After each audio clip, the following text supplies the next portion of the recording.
Hello, everybody. Christina Wolf here, and I am a spiritual empowerment coach for women. Although I am seriously considering about adding in guys to this because the more guys that I chat with, the more I've always really been able to be a good. Most of my friends actually have been guys. So, but anyway, we're getting off on a little sidetrack. But anyways, for right now, I'm a spiritual empowerment coach for women for the most part. Because I really understand their journey, and I'm really bothered by this little piece of hair that's sticking out. Hi, Linda. So glad you're here. Anyway, I'm gonna let it go. This is actually perfectly in line with what I was going to talk about tonight.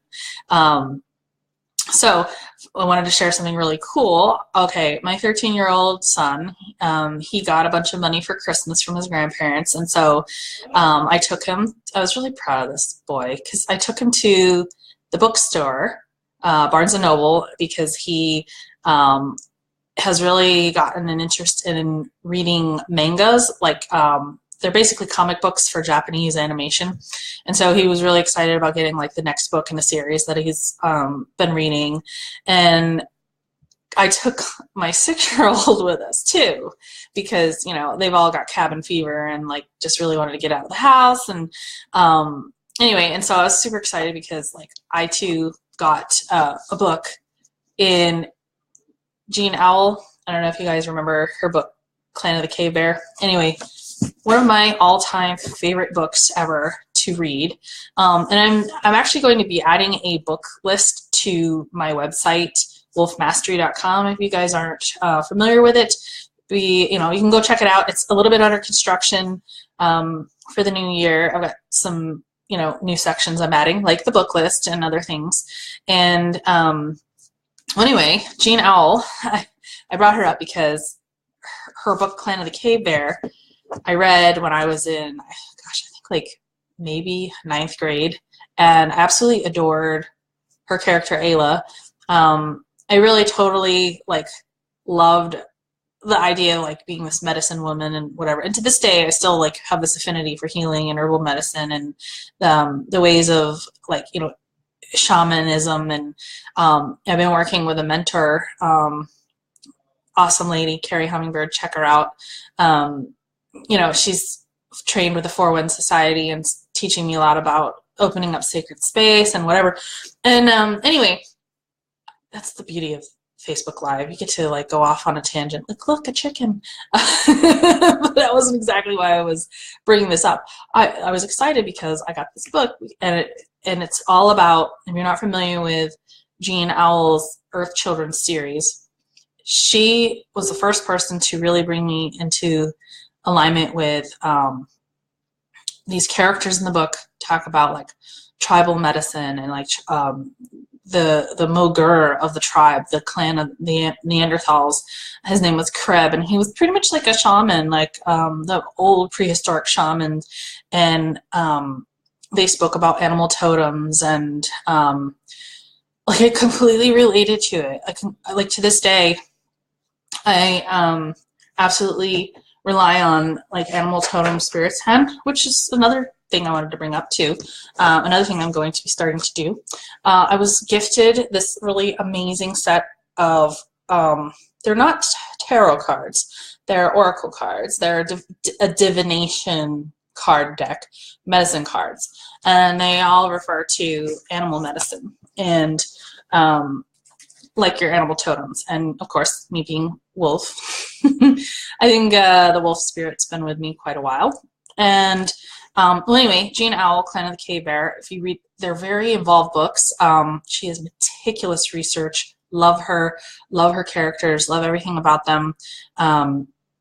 They call it the Earth Children series. And anyway, it was the first to really bring about this idea of embodying animal spirits and their strength, and identifying with the attributes of these animals. And Ayla, the main character, her Kreb, when he went into his shamanic journeying and he saw her animal totem, because back in the day you had to kind of earn the spirit animal that was who you belong to.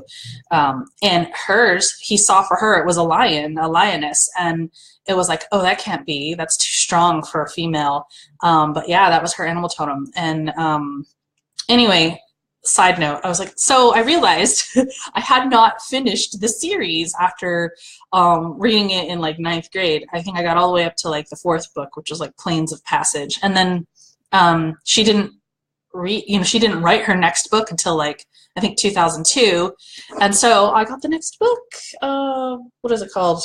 The Shelters of Stone. Anyway, that's where she really starts moving into where Ayla becomes moves in with her now mate's family of the Cro-Magnon people in what is now France. And her last book in the series is all about paintings in the caves and like real live like archaeological sites. Anyway, I'm getting way off, but the reason why I was so excited I got this book, look, a chicken. We were at the bookstore. Okay, so this is what the whole point of my conversation was. We went to the bookstore, and I took my 13-year-old and my 6-year-old with me.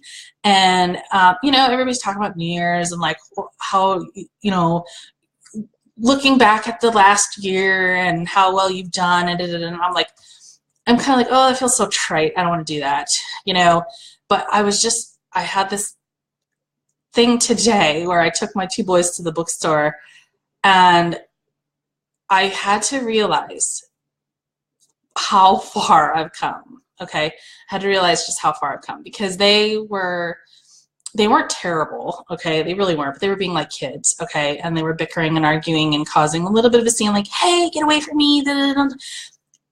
And I just have to say that I was like, how far I've come from being the young mother who, used to lose her shit all the time. I was so proud of myself because I was very calm. I was very centered. I was, I was just like, I was being the mom I've always wanted to be. And I would just feel like, wow, this is like just amazing that, I got to do this, right? And it got me thinking, like, I'm over here sharing all this crazy, weird personal shit that I never would have done before. But yesterday I had this episode with a hater, and I was like, the heck with it, like, I didn't die because this person, like, made this ugly comment to me, and I got over it. And it just reminded me of, like, people who never invite friends over because they're worried about their house being dirty. And I've gotten to the point now where I'm like, you know what? I don't really care anymore. If my house is dirty, come on over, because those are your real friends, right? These are the people who are going to come to your house regardless of whether you did the dishes or not. And I really feel like, how does this relate to the entrepreneurial journey?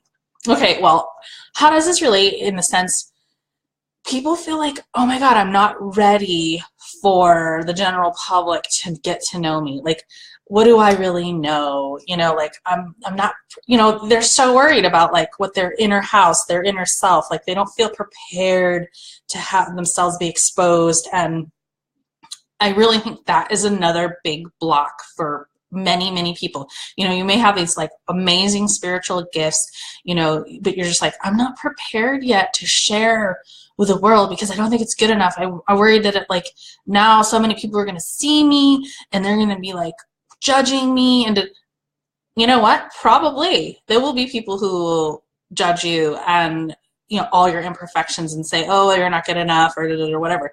Who cares? Those are not your people, okay? You want the people who are going to be the friends that come over to your house regardless of whether your house is dirty or not. And that means whether or not you're perfect in all the services that you have to offer or not. And,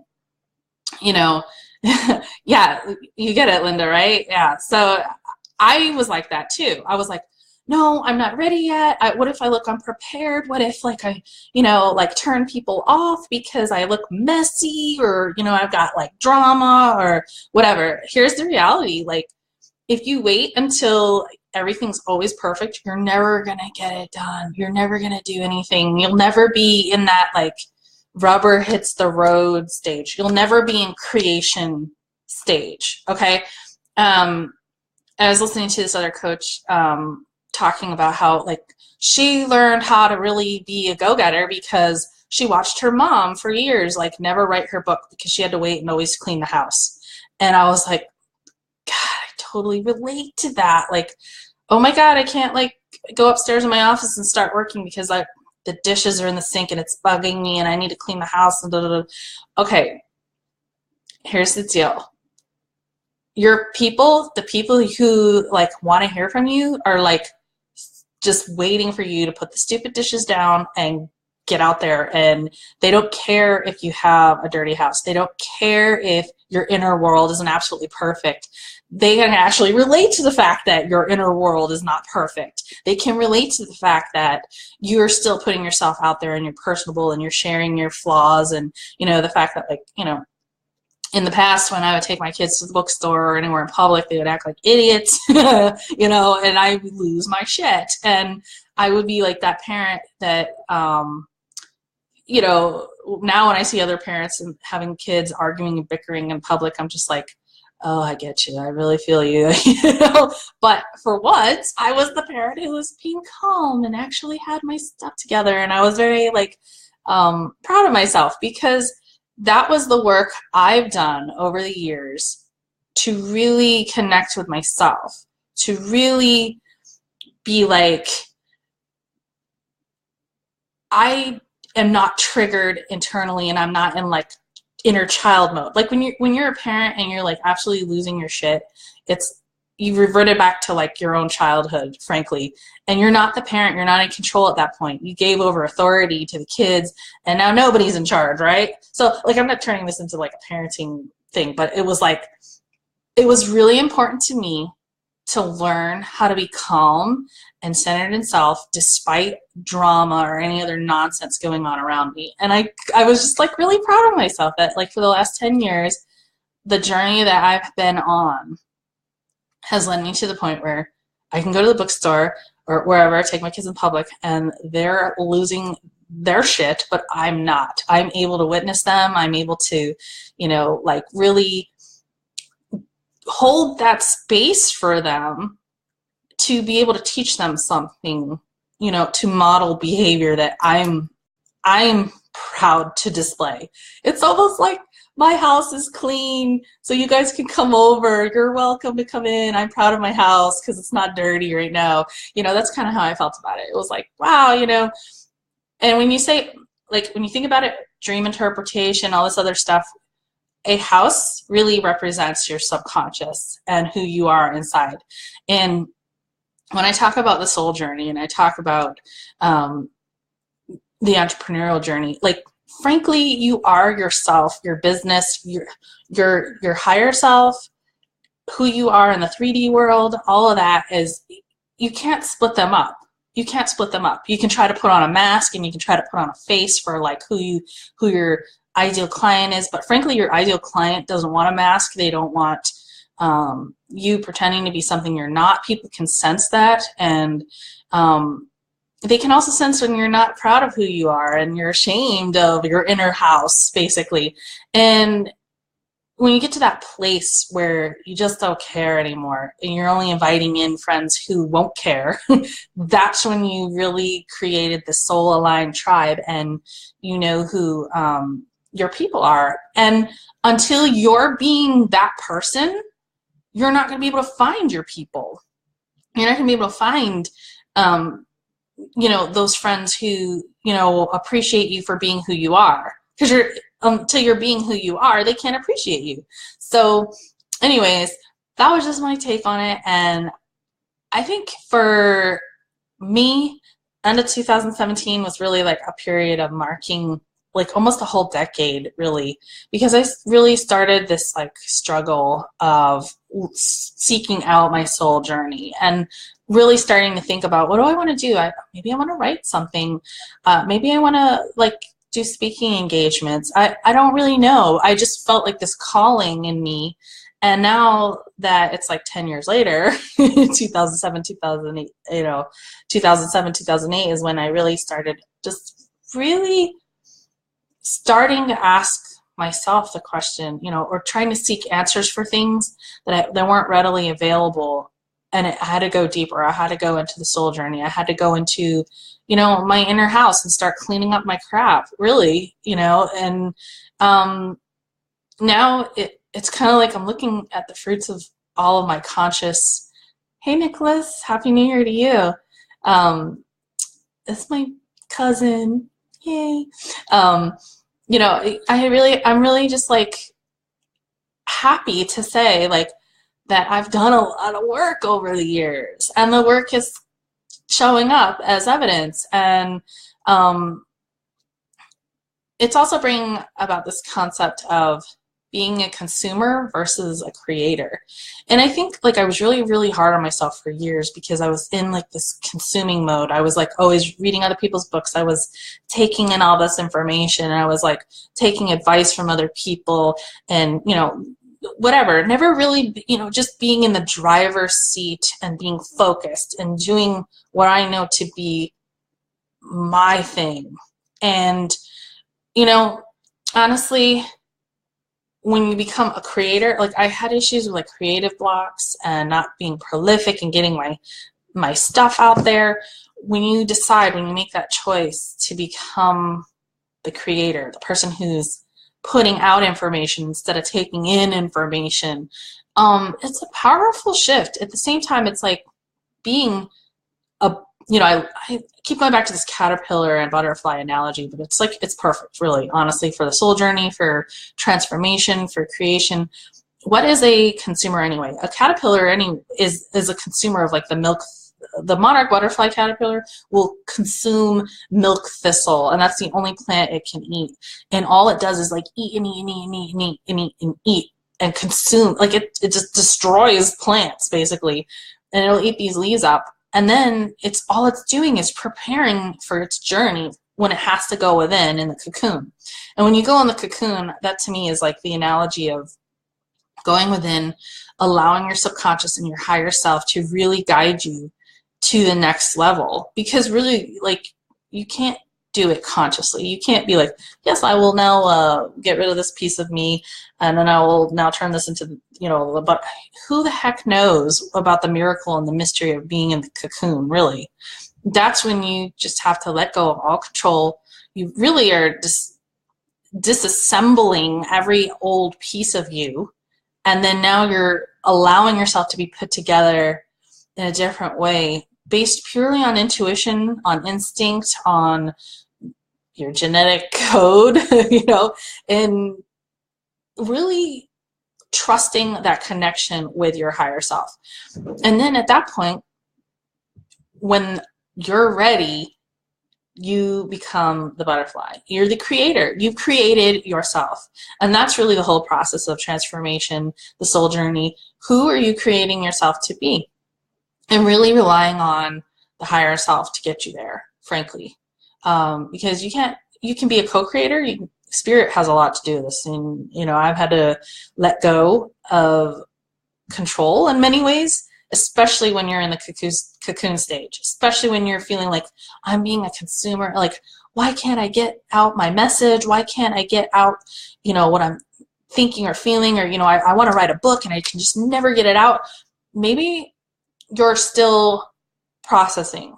Maybe you're still in that consumer stage and you're getting ready to go in the cocoon. And when you're in that cocoon, that's when you're assimilating all the crap that you've gone through in your life. And this will be a cyclical thing. You may have to go back in the cocoon. You may come back out another form of yourself, the butterfly, whatever. But when you're in that consumer stage, like, don't be hard on yourself. Just maybe recognize that while you're in that place, you're probably just taking in what you need so that you can assimilate it later in the cocoon phase. So anyways, that's all the analogies I got for tonight. Inviting guests over when the house is dirty, because you're never going to be ready. It's like, if you never invite friends over, like if you're waiting for everything to be perfect in yourself to really get yourself out there and put your self on the line and show people your inner house, what you have to offer, who you really are, your authentic self without a mask, you'll never get there. That perfection is an illusion. And, you know, there's people who, if they base their whole careers, lives, businesses, whatever, on this illusion, it can be a very painful experience when they have that breakdown in illusion. But then it's like you rise from the ashes and, you know, you form who you really are, and then you form these truly authentic connections with people that way. And I think that's where I'm at now. Like, I don't really care if my hair is sticking up like this. It's bugging me personally because I see this little side piece, you know, hanging out, and I don't like it. But you know what? My hair's never perfect. I always have crazy hair days, and people still seem to like me anyway. The people who, you know, are my true friends, they like me regardless, right? So the other thing too, I was noticing, like, whenever sorry if this is like going down a little rabbit hole, I do have a tendency to be a little ADHD, and that's fine. My people get it, right? Whenever I write notes so I can stay focused, it just sounds so wooden. Like, people notice that, like, you know, oh my God, you're not really speaking from your heart. And I want you to give yourself permission to sound a little crazy, to sound a little ADHD, to sound a little, like, you know, you don't have to sound so wooden. That's the part about letting your house be dirty and letting people in to see you when your house is dirty. It's pretty much, I can't say it enough. Like, and it's liberating for you too. Like, whatever, who cares? I don't have to make this huge effort anymore to pretend I'm perfect, and you don't care that I'm not perfect anyway. In fact, that's what's endearing about me to you. And so, same to you, and here's to all of you for letting me come over when your house is dirty. I appreciate it, and I want you to just look at everything you've been through in the last, you know, 5, 10 years, whatever, and if you feel like you're still like, I'm not where I'm supposed to be, I'm not what I'm doing, you know, I'm not as far along as I thought I should be, you know, because this time of year, when it's the new year, everybody goes into that whole like marking time and looking back, and, you know, don't let it be a thing that makes you feel like you're not good enough or like you're not far enough along, because you're exactly where you're supposed to be. If you feel like you haven't quite made it yet, you haven't quite got to the point where you're supposed to be or whatever, you're still in consumer phase. You're still not quite ready to go in the cocoon, and that's okay. Just trust the process. Just trust the process. You're still putting everything together. You're still collecting experiences. You're still collecting parts of yourself. You're still collecting, you know, you're still making mistakes that cause you to grow into this other aspect of yourself. And you're going to get there. It's going to come together. It's going to come together. So that's just my 2 cents for right now. And thanks for listening. Love you all. Bye. Oh, and before I go, you can find me again on my website, wolfmastery.com. And you can also, of course, find me here. And if you like this live stream, invite your friends. Join me the next time. I'm going to do my best to come on here and be more present on a regular basis. You know, just show up and talk about real stuff instead of worrying about, oh my God, you know, you can't come over, the house isn't clean, so I don't have anything to talk about, or it's not perfect, or, you know, whatever. This is the point. You're gonna have greater connections when you invite people over, whether you feel like you're ready or not. So that's my 2 cents for you on your soul journey, on your entrepreneurial journey, on your, you know, who you are as a person. To me, they're all turning into one and the same. And so that's it for now. And enjoy yourself for the next couple of days. It's the weekend, and then New Year's will be on Sunday, and you're exactly where you're supposed to be. Okay, love you all. Bye for now.